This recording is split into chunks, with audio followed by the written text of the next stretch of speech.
Méditons avec le pasteur Ertis. Méditons avec le pasteur Ertis, jeudi, le 12 décembre 2019.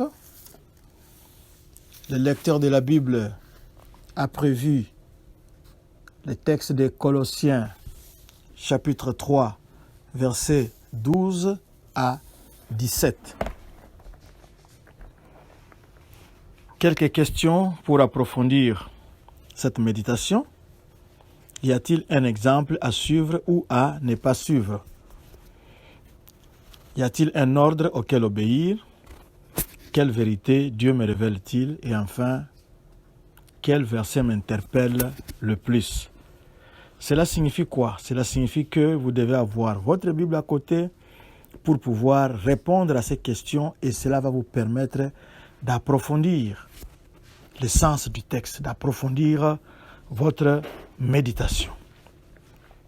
Il est ici question de la vie en Christ. Nous allons prier. Seigneur, merci, parce que tu ne nous abandonnes pas. Tu nous parles chaque jour, tu nous parles à chaque moment et tu nous donnes des moyens, des conseils, des trucs pour vivre une vie chrétienne qui te plaît. Laisse que tu nous remplisses du Saint-Esprit maintenant, pour ta gloire, au nom de Jésus-Christ. Amen. Nous vous saluons dans le merveilleux nom de notre Seigneur et Sauveur Jésus-Christ. Nous allons commencer par le verset 13, le verset 12 plutôt, où on parle des élus de Dieu, des élus de Dieu. Ici, originellement, s'il faut regarder l'origine, Dieu avait choisi la nation d'Israël pour être son peuple. On peut lire Deutéronome 14, 2, Romains 9, 4 à 5. Bien que cela, à cause de Jésus-Christ maintenant, cette barrière-là est tombée. D'après Colossiens 3, 11, où nous avions dit qu'il n'y a plus de Grecs, ni de Juifs, ni de tous ces gens-là. Il n'y a ni Grecs, ni Juifs, ni circoncis, ni incirconcis, etc. Maintenant, Paul affirme que les Colossiens sont devenus, c'est-à-dire pas tous les Colossiens, mais les croyants colossiens font partie intégrante du peuple choisi de Dieu, des élus de Dieu.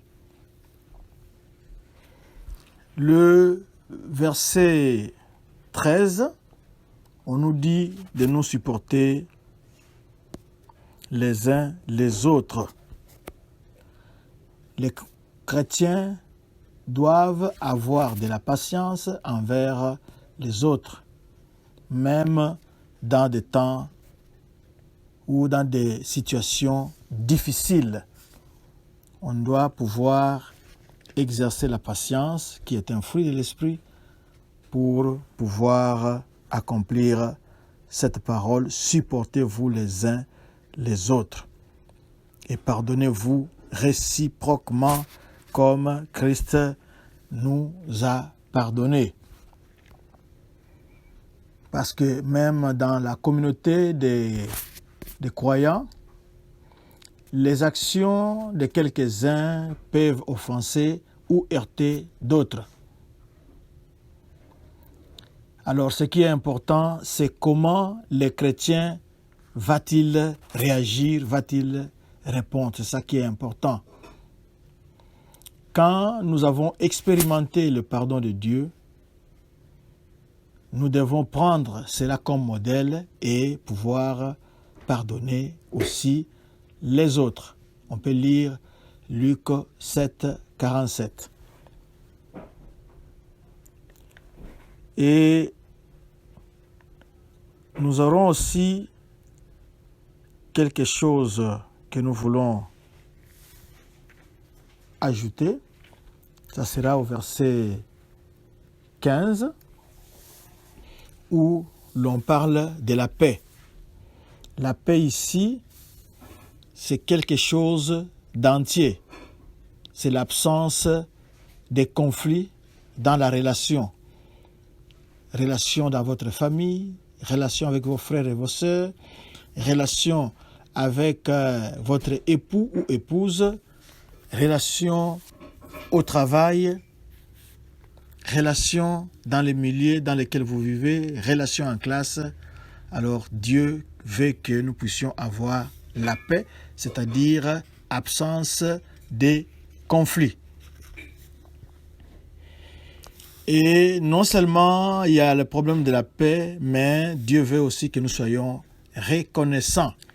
Paul commande aux Colossiens d'exprimer leur reconnaissance pour les choses qu'ils ont et pour les gens qui sont dans leur vie. La reconnaissance est disons, comment on peut exprimer ça, garde-fou contre la complainte, contre les plaintes. Si vous êtes reconnaissant de ce que Dieu a fait pour vous, de ce que les autres font pour vous, ça sera une espèce de garde-fou contre les plaintes inutiles. Parce que les plaintes ruinent la communauté, ruinent la communion fraternelle. Le verset 6 et 16 plutôt que nous prenons comme verset du jour, que la parole de Christ demeure en vous dans toute sa richesse.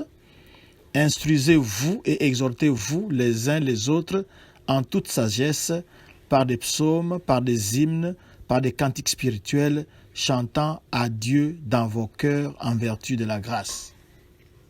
Ça, c'est notre verset du jour. Ici, on se réfère au message de l'évangile qu'on a appris. On a appris la bonne nouvelle de Christ. Mais ici aussi, on nous demande de nous rappeler les enseignements que Christ a donnés. Ces enseignements-là s'opposent aux philosophies humaines et aux traditions humaines. Dieu veut que sa parole habite en nous abondamment. Beaucoup de gens ne comprennent pas pourquoi nous produisons cette méditation chaque jour. Ils pensent que c'est trop. Il y en a de ceux qui ne lisent même plus, mais qui n'écoutent même plus cette méditation parce que c'est trop. Nous nous expliquons maintenant, notre motivation, c'est dans ces versets 16. 3, 16 que nous relisons, que la parole de Christ demeure en vous dans toute sa richesse. Que la parole puisse habiter au milieu de vous abondamment, avec abondance. C'est comme ça que chaque jour, nous nous efforçons de méditer la parole de Dieu, de retenir quelque chose et de partager aussi ce que nous avons trouvé avec vous. Je crois que maintenant, vous avez compris. Alors, comment glorifier Dieu? On a des psaumes, on a des hymnes, on a des cantiques spirituels, chantant à Dieu dans vos cœurs en vertu de la grâce. Ce sont les différents sons qu'on peut trouver dans l'adoration chrétienne. Et on peut aussi se référer aux psaumes de l'Ancien Testament. On peut lire les psaumes et ça va toujours nous aider. On peut écouter de la musique chrétienne, on peut chanter soi-même, prier et chanter. Ça sera bien, ça porte de l'ambiance. Et nous allons terminer en disant que, et quoi que vous fassiez en parole ou en œuvre, faites tout au nom du Seigneur Jésus, en rendant par lui des actions de grâce à Dieu, le Père. Donc, quelle que soit la chose que nous fassions, nous devons la faire au nom de Jésus et nous devons lui rendre des actions de grâce. Nous devons entreprendre des actions qui le glorifient. Nous devons le glorifier dans chacune de nos voies. C'est la fin. Nous allons nous résumer. Paul offre une stratégie pour nous aider à vivre pour Dieu jour par jour, à vivre pour Dieu chaque jour. 1. Nous devons imiter les compassions de Christ. Nous devons avoir une attitude de pardon. C'est ce qu'il nous a dit au verset 12 et 13. 2. Que l'amour puisse guider notre vie. Ça, c'est au verset 14. 3. Que la paix de Christ puisse diriger nos cœurs. Ça, c'est au verset 15. 4. Nous devons toujours être reconnaissants. Ça, c'est le verset 15. 5e position, nous devons garder la parole de Dieu en nous tout le temps, au verset 16. Et enfin 6, nous devons vivre comme étant les représentants de Christ. C'est au verset 17, parce que nous sommes des petits Christ. En tant que chrétiens, chrétien signifie petit Christ. Alors, partout, nous devons vivre comme ses représentants, c'est-à-dire ses ambassadeurs. Que Dieu nous bénisse. Seigneur, merci. Nous ne saurons pas vivre selon ces standards sans ton aide. Nous avons besoin du Saint-Esprit qui crée le vouloir et le faire pour qu'il nous fasse grâce de vivre tel que tu le veux. Au nom de Jésus, nous avons prié. Amen. Notre adresse, page Facebook, c'est Doxadeo Lushi.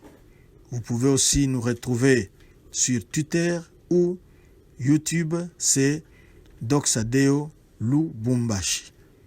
Visitez aussi notre site internet, notre site web www.églisedoxadeo.com ou bien www.doxadeolubumbashi.com. Que Dieu vous bénisse.